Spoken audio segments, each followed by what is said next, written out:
like you never happened. And that's not okay, because it's been happening since the beginning of time, when black men were standing up there singing and dancing and writing music, and white bands were singing their music, and those black men died poor. Their families died poor. Because we don't do that. I was at the VMAs with my hair like that. Kim K had her hair wet and wavy that day. Looked beautiful. The following week at Fashion Week, Kim wore her hair, the long black, right, with the middle part. All I know is I said to my team in that motherfucking hotel in Miami, I said, I'm about to put it to my feet. So when they do it to their feet, they have to, give me my props. Chill. Not at all. Still ain't get them props. And it's not about the props. It's about, let's change the fact that when black people say, hey, I did this and such and such. Like when LL the other day, when everybody was spelling out the money, the thing with the money. And he showed his shit. And he said, look, I did this with the ice, with the, ice, right? And I thought that was dope. I love seeing things like that. I love when people school us and say, oh, I did this and such and such. You understand? Now, yes, Cher has worn her hair like this. Yes, Donna Summers has worn her hair like this, whatever. But you know why you wearing your hair like that right now in this moment, sweetheart. You feel me? Well, that's the thing about influence, right? Like, so powerful, and we have so much of it. But who are we influencing? Like, we don't know. Like, when we type on this internet, we don't know who sees it, who's looking. We could be influencing the person that them other people want to be the face of something that they shouldn't be, right? And that's why the ownership part comes into play. Like you mentioned Kanye earlier. I thought that one little sentence he said was profound when he said, hey, they offered me $100 million for my album exclusively, but I've never met Tim Cook. Yeah. You wouldn't meet him. Because we want the influence. We don't necessarily want to sit down and talk to you and listen to you and think tank and share ideas. So yeah, it's important for people to know what they bring to the table. It's important to demand some shit. And the fucked up part is that we got to bump our head a few times before we pick up the proper information to be able to say the shit that you're saying now. Yeah, and by the way, let me make sure I say this, because you know how they like to twist my words. The same way I feel I should have already been on the cover of American Vogue, so should Little Kim. If we being all the way 1,000. If we being all the way 1,000. If this is what your magazine represents, influence. Then how do you not? If we being honest. If we being honest, because any female rapper, when myself or Little Kim goes on the internet, every day we see our influence. We will see our influence. So I'm not gonna say it's about me only, right? And not give that woman her just due about what she did and what. Well, who's on the board, or who's in the meeting, or who's behind the scenes in the think tank, in the think group, in the brain trust, saying, "Hey, well, what about?" Right, and Joe, thank you, because I would have forgot to say this. Yeah. Hold on, let me say this. Because I love, every time I've ever met Anna Wintour, she's been so gracious to me. And in the beginning of my career, she let me sit with her and she showed me love. And so let me make sure I explain this properly. There are people around. Anna Wintour is probably in her 60s. So I don't know how old Anna Wintour is. I don't expect Anna Wintour to know everything that's going on with every rapper in the game. I'm talking to the people around Anna Wintour. I'm talking to the people around the biggest decision makers in fashion, in the fashion world. I don't expect, like, Karl Lagerfeld, he wouldn't have probably seen me if he didn't bump into me at the party that I had happened to go to that day. So look, when he did see me, he did the right thing. He said, I want to do a shoot with you. I love what you have, this hair. You understand? So she may not know. I don't expect Anna Wintour to know everything going on in rap. Like, this woman has the biggest job, and one of the biggest jobs in the world. So I want to just say she's always been so gracious to me. It's not about that, but it's what you said, Joe. Who's at that table with her? Y'all know. Y'all 20-somethings old, 30-somethings old. Y'all know. It's your responsibility to wave the flag. You don't just take it and put it on another face and another person. No, not just wave the fat flag, to die on the sword. Word. If you are the entrusted person to convey culture or to relay culture, if you are the voice to this person who may not typically get it, then no, you got to lay on the floor and fucking die for that and really express the message, even if it's to your detriment. It's too many times where you bump into the nigga who it's their job to explain why this person would be a benefit to your company. And we should have been past that point. Or should be past that point, but... No, you just said some real ass shit, and I hope people understand what you just said. I hope people get it. They won't, child. But it's very important because no owner, no face of anything is the person that's doing everything by themselves. They hire people around them for a reason. Mm-hmm. That's the reason, for you to be the eyes and the ears on that whatever is popping and be like, no, this person, she did, he's who is influencing, he's who they listen to. Yes, it's your responsibility. Mm-hmm. Yes, it is. Your legacy today and how you see it versus what your legacy will be when you're done. Because listening to you talk, girl, you a long way from done. Your brain, I can almost hear it. Yeah. You got a lot of plans, and they all in so much motion that you can't even fucking really share it. You just got a lot of shit coming, and it all need to be in lieu of one another. Yes, I just feel like I sold myself short when I didn't, like, I'm a businesswoman in a lot of ways, and in a lot of other ways, I didn't let my businesswoman hat come on in time, right? Like, I think it was and I'm not blaming anyone. I think it was my job to know. And people used to tell me sometimes, but I was so caught up with, writing, and I don't think people understand. And this is another thing you'll be able to understand. When you write your own music, it's a very time-consuming thing. Mm-hmm. People don't understand how long that takes, especially when you're a perfectionist. How many times you cross it out and redo it, and people probably say, "Oh, you bugging, that was ill," and you do it over and over and over. It's a time-consuming thing. So I think if I could have figured one thing out earlier, I probably would have said, "Okay, all this time you taking to rewrite, write, spend half of that time on that, and go and get your makeup deal and your this and that and the other things, right? Which I'm doing now, right?" Because like when I did the MAC campaign, right, which is a campaign, it funds AIDS research and awareness and stuff like that.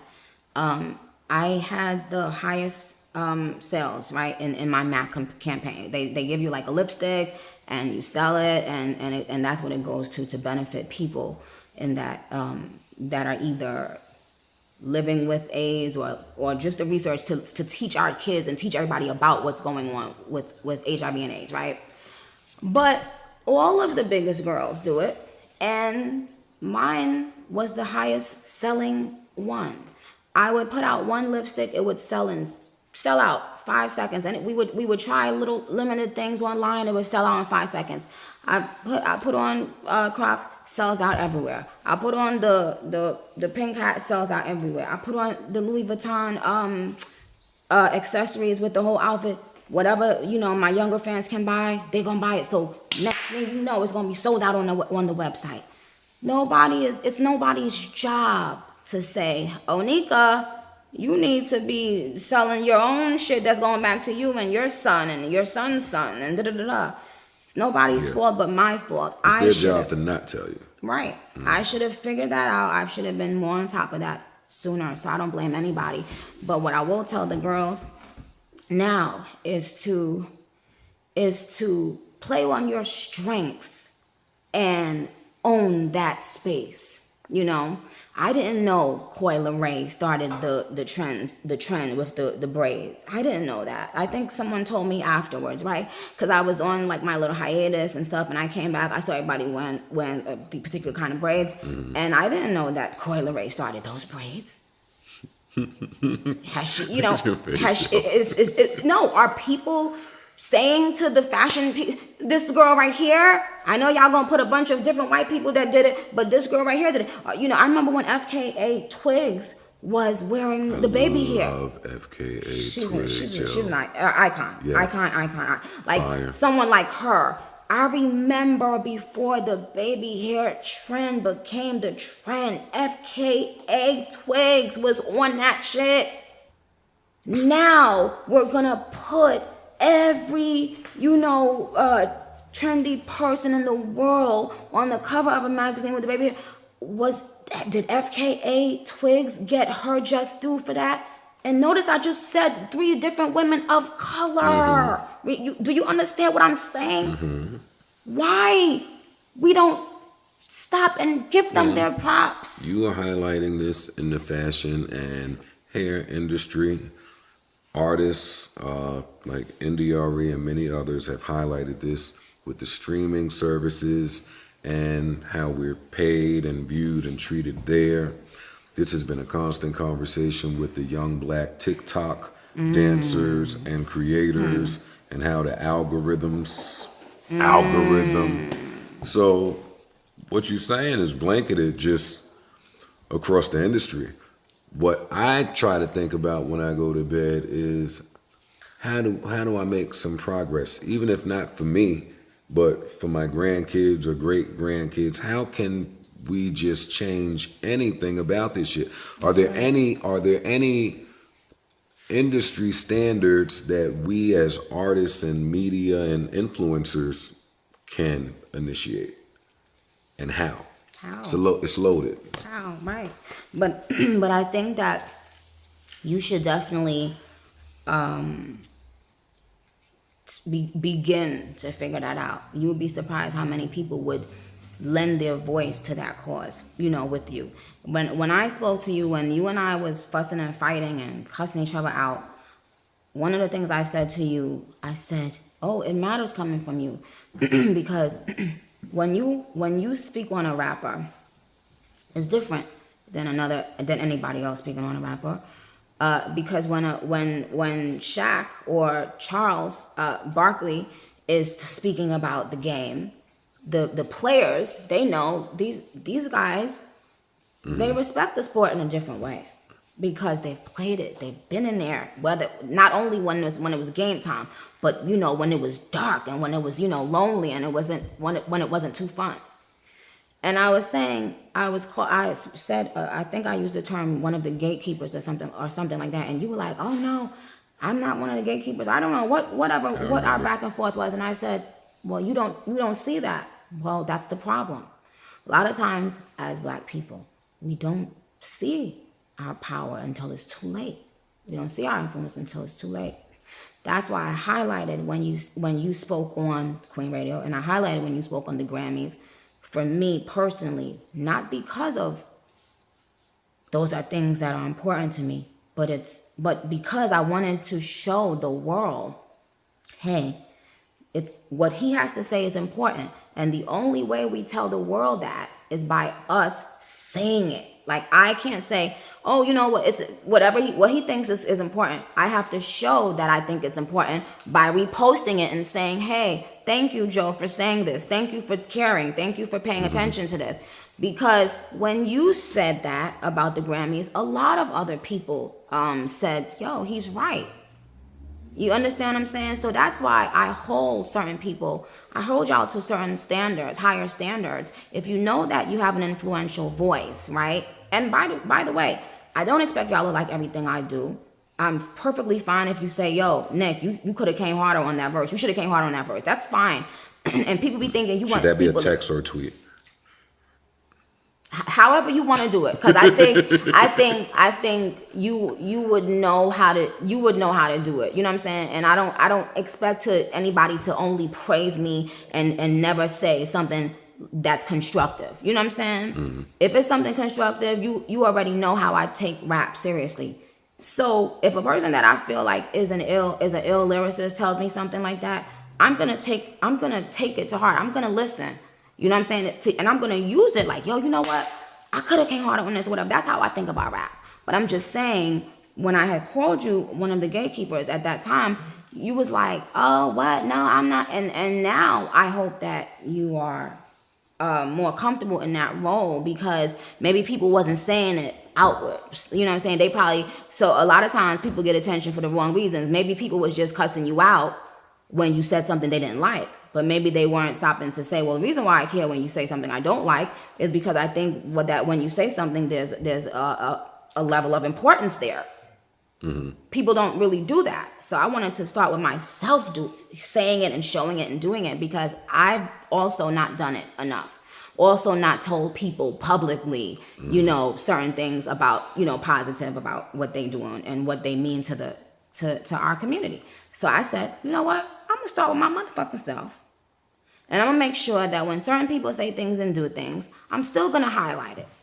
You know, even with Wendy Williams' situation, and she said something to me one time, and my fans was like, oh, she's been so horrible and mean to you, and da-da-da. I said, it's okay. If I'm putting weight on the negative things she says about me, that means I care about the positive things as well that she said, right? So I'm going to highlight the positive thing, just like how I cussed your ass out about the negative thing. You feel me? So we all have to make sure we commend other people in our culture, so that we all start showing other cultures that we are important to each other. You feel me? Yeah. Yeah, listen, I hate to be cliche and say it, but motherhood is beaming off of you. Thank you. No, all of this good parent mother shit that comes after a kid. It's true. You talking that shit? So. I think my son. Yeah, my son has grounded me and changed me. You sound like you just in such a good space mentally and spiritually. I'm not just saying that because you're sitting here, but like last time I saw you, the energy was a little on edge. It was a little defensive. But that was still iconic. We still was iconic. No, we smoked that shit. That was it. That was a legendary meeting for all that fucking took place, right? But when I left, just artist to artist, when I put my emotions to the side, I'm like, that nigga's going through a lot. Like, we had Apple, it's a husband there, it's this, that, it's label shit, it's music, like, it's juggling a lot. Like, I used to have those moments in my career where I was just a little more on edge than I typically am. Right. And there'd be shit going on. Right. So you want to try to be, at least today, I want to try to be more empathetic to what artists have going on. Right. So that's important. Yeah, because you did go over to the other side, and that's why I was like, you acting like you don't know what this shit feels like. Yeah, no, you went over all the way to the other side at one point, and it was just like you was like on the other side completely. I said, excuse me? Yeah, I remember. But listen, you saying shit like this, and I'm done, but you saying shit like this is what has some of these barbs thinking that my barb card is fake. Some of these barbs think that it's up and it's stuck. No, you have to tell them. Okay. It's like 4 or 5 of them niggas that's still a little flagrant. The rest of them kind of know it's peace. Listen. Y'all, Joe did something that erased any craziness he said in the past, which is he spoke up and defended me about something that I had been fighting about for years, and nobody else did it. Nobody else wanted to speak on it. He didn't have to. He knew he was going to get a lot of shit and from other people who, you know, control a lot of the media that comes out, but he didn't care. And when I see people like that take a stance, even when they know they can get backlash. And remember, he's not my friend. He didn't know if it was going to matter to me, or if he was going to he didn't do it thinking, I'm going to get some cool points with this, or I'm going to get an interview with it. It wasn't nothing like that. He did that on his own. In fact, I didn't even know about it right away. I wasn't even on the internet right away. When I came back, I saw that. I said, he said that? What the hell? That was amazing, because and then on the other side, you know, there was a situation I went through with a breakup, and everybody was tearing me down and having the biggest kiki.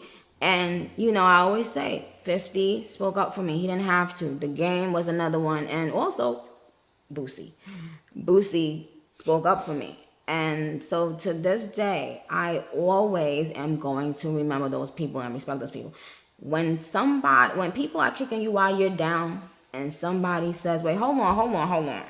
You never forget those people. That's just how I am. I'm never gonna forget those people. And during that whole Grammy conversation and all that stuff, and when everybody was using it as a dig at me and to laugh at me, Joe came out and spoke on it and didn't waver on it. He said what the fuck he had to say. Yeah, man, we're gonna fix that. And it made a lot of people say, wait a minute, he's right. Because they knew he wasn't saying it because, oh, he's in her camp or he's cool or whatever. No.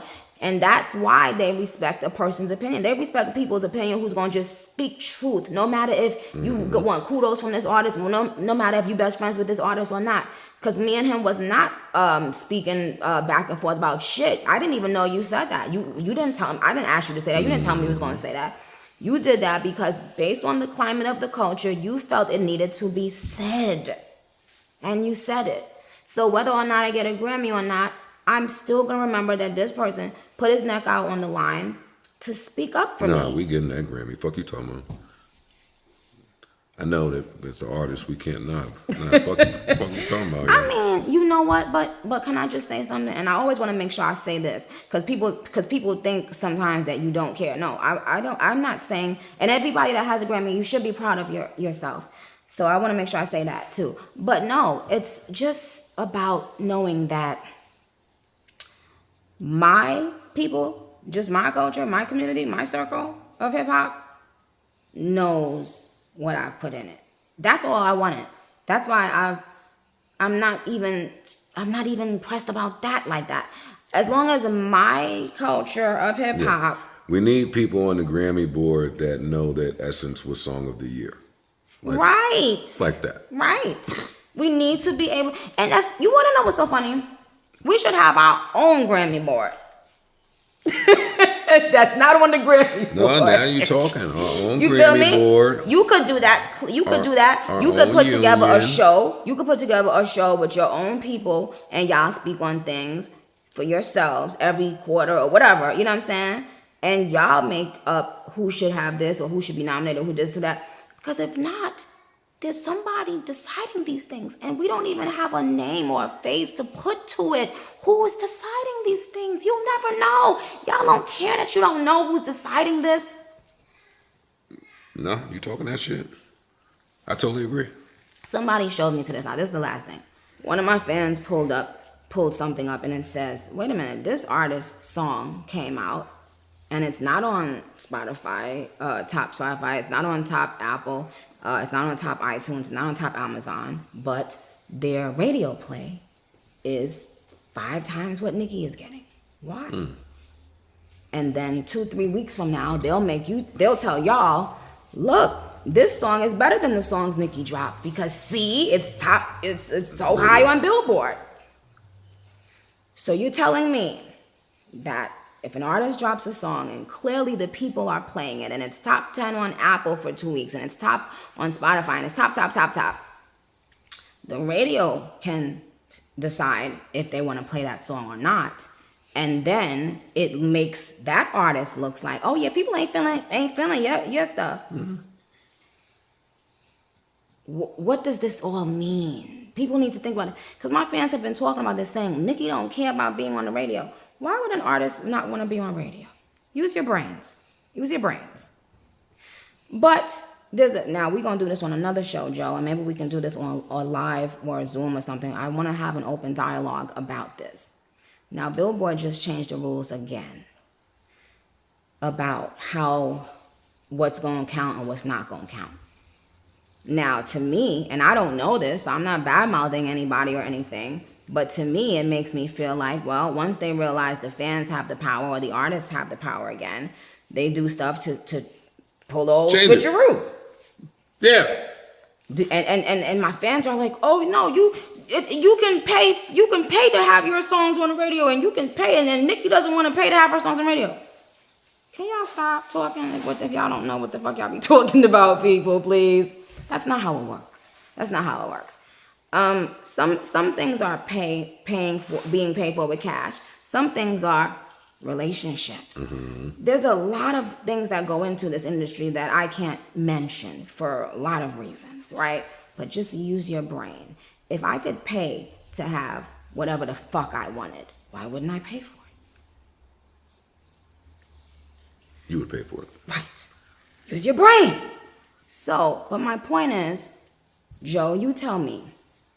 We all know if the radio plays something over and over and over, you might. How many times have we ended up liking a song we didn't like in the beginning because a million times the radio played it over and over? Conditioning. Right. So now they're telling you, oh, so the fans figured out a way, because you know when me and 6ix9ine went number one, they was mad as hell, Yeah. Jack. Yes. A lot of people were mad. So right before I was about to drop this stuff, it's new rules, new changes, right? Because certain people with a big fan base, they were buying multiple copies and different versions, whatever. And that's fine. I understand that. I'm a fair person. But now what happens when it's naturally with the general public still on the top 10 of Apple, and a song that hasn't touched the top 10 of Apple or the top 10 of Spotify, the top 10 of Amazon, Tidal, whatever. So what does that mean, Joe? You tell me. What's fair? If a song comes out and the general public doesn't go to stream it, you telling me it should be played on the radio more than my song that is being stable in all of the streaming services? I hate that you have to even ponder these things. Right, it's that, and I wouldn't, other than my fans feel mad, like if they go number 2 and not number 1, they mad and they thinking, oh no, we gotta, and my fans do so much.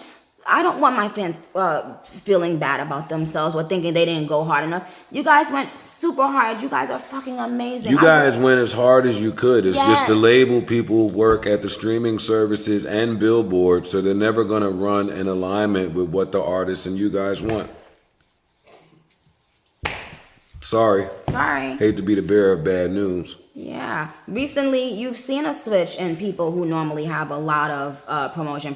When they drop something without that promotion, the songs are not doing what those other songs did. So there's a lot of things that you guys don't understand about the music industry. But don't think for a second any artist would say, oh, I can get radio. I don't want to get radio. Like, come on, stop.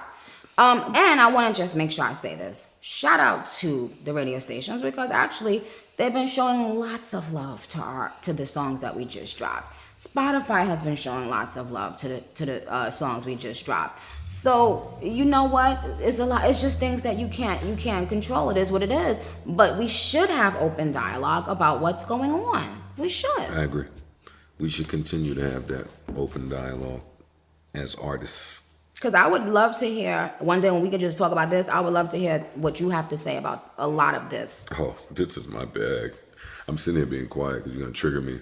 And this is such a great conversation that I want to just remain cool and zen-like. But yeah, in the future, we should definitely do that. I just want to have one. We could do a live just so that it's open, people can hear it, we're not hiding nothing, whatever, and not bashing anybody. I want to make sure this is not about bashing. Please, y'all gotta stop. No, be happy. I'm very fucking happy. I just had the biggest debut of any female rapper of this year. I just broke more records with these 2 songs. So first, let's start by giving gratitude. I just want to be thankful too. It's not always about like everything you see that it's about complaining and saying what we could have did this and somebody could have did this. How about we just say thank you that somebody 14 years in their career is debuting on number 1 on 4 different charts and number 2 on one of the other charts. What difference does it make? Y'all putting more weight on this other chart. I got 4 number 1s with Do We Have a Problem, child. It's them charts count. We get a plaque for all them charts. Do you realize that? Right, Joe? My publicist is in the back. I get it. Joe, please send me my plaques for number 1 on. For real, I'm serious. Hip hop songs, streaming songs, hip hop R&B songs. They send you a plaque for all of those. So I don't know what the fuck made y'all start thinking that only one chart matters. But no, the fuck it does not. So thank you, Barbs. I love you dearly. But me and Joe Button, we gotta have a real conversation about that. It's a lot of things I want to pick your brain on. We are, and we will. I can't thank you enough for this, for your candidness, for your honesty, your transparency. Barbs, I told y'all it was all peace and love. Y'all didn't believe me. No, it definitely is. But we here. That's why I came here to do this interview. I didn't go anywhere to do any other interviews. So much has been going on. And it's not, outside of the TV stuff. And I know. I said that. I said all that this morning. I said, I ain't seen her really do a sit down yet outside of the TV stuff. And then there was some people I wanted to do one with in New York, but we haven't traveled there yet. So we'll do a couple of sit downs in New York as well. But I wanted to make sure I did this. Now we'll have a subsequent interview too after some other things happen in the next. I got a feeling you're going to be pretty active these next few months. Yeah. So I can't wait to see it. On behalf of all of us, we love you. Thank you. We appreciate you. I love you, and I love you guys, the crew. Thank you for making this happen. Don't ever feel like you are taken for granted or that these niggas don't know what time it is, because they do. Thank you. And that's what I've got. And look at those nails. It's not that long. I cut them. I actually don't like nails anymore. I'm about to just have them. I just want to have them like short and no polish. Is that what motherhood has done? Yeah. Got it. Because I don't want to poke my little pumpkin pie. He's such a cute little chunk. Oh, so for me, my son, when he was younger and when she wouldn't cut his nails, he was scratching the shit out of me. And it was he be scratching the shit out of his father. He be trying to fight his dad, too. Yeah. When his dad don't give him what he wants, he goes up to his dad. He's this short. He can only reach up there. He goes like this. And he like does a couple punches and a bite. And then my husband be looking at me. I said... Gotta love the kids. What a bundle of joy. He's so serious, yes. And you know, but by the way, best thing that ever happened to me. It feels like it. My son, love him so much. It feels like it. You get tired of women saying it, but I know, but I didn't. I'm such a whole different woman now. Well, who was I before? But I get it. I get it. It's true. It's true. It's true. The person lived inside of your stomach for 9 months when I would be just in my bed by myself, worrying about everything there was to worry about. He was feeling mama. And, you know, he was giving me his little blessings. And my last question, because this is a parenting question. Like, sometimes I look at my kid and I see some shit that he only got from me that I have to parent against. Mm-hmm. Have you experienced that? Of course. Okay, that's all I got. Of course. I don't like I don't like his level of determination. And I think it's from his dad too. You know, we're so New York, like that vibe. He is that vibe, and he was born in Beverly Hills. That sounds great. You don't want that vibe. Let me not get us in trouble. Joe, it's a lot, Joe. A Beverly Hills vibe. But it's a lot. It's a lot. So we gonna have to. You're New York to your core. I don't give a fuck how long you've been out here. You know. I know. Okay. But with the baby, I don't know. Who does he think he is? He's just like his parents, y'all. He's y'all. Yeah, we gonna have to. I'm gonna have to. For the next 2 years, once I could even like start putting him on timeout, because right now you can't even put them on timeout. He's looking at you like, what? Wiggling back. I tried to make up a timeout chair. Oh, you first time parent. He stayed in that chair for 2 seconds, looked, cracked up laughing, and then slid on out of it, child. Nothing. And then he knows the word dirty, and he purposely goes by the garbage can just so me or his father can say, no, and then he goes, looks, and then he has this wild look in his eyes, and he goes, and then he runs away, and then he pretends he's saying, that dirty. I said, if you don't sit, show. Yes. And salute to Dad. Sound like Dad got it under control up there. Oh, no, he worships Daddy. That's his best friend. Y'all be hating. Y'all hate when that happens. I am hating. I carried you in my stomach, and you had to do all this to Mama. Made Mama feet get bigger one size and all this stuff. Your feet are beautiful. You are beautiful. Thank you. Salute to the dads. How old is your son? 4. Yeah, you have an older one though. 20 and 4. So now with the 4-year-old, was terrible 2 actually terrible? No, the 3. It was 3. No. It was a little later. 2 was mad peaceful, and I was bragging. I was like, yo, I ain't seen nothing about terrible 2s. And the parents was like, it turned to 3 and 4 now. And certainly, as he got to 3, he do what the fuck he want. Climb all over the couch. Yo, dog, you gonna hurt yourself. Get off of there. Flip you the bird. What? Yeah, no, they do what they want, boys. And boys are like boys. That's the thing about kids. He won't stop. Even when he hurts himself, he's still trying to be rugged. And I said, stop. I cry. Anytime he hurts himself, I cry. like a psycho. Yeah, yeah, no, he's at that age, so. Oh, okay. It's fine. Ladies and gentlemen, the amazing Nicki Minaj, that is a rap final. Thank you, Joe. Joe, thank you so much. Thank you. Thank you for an amazing interview, Joe, too. You did a great job. No, you were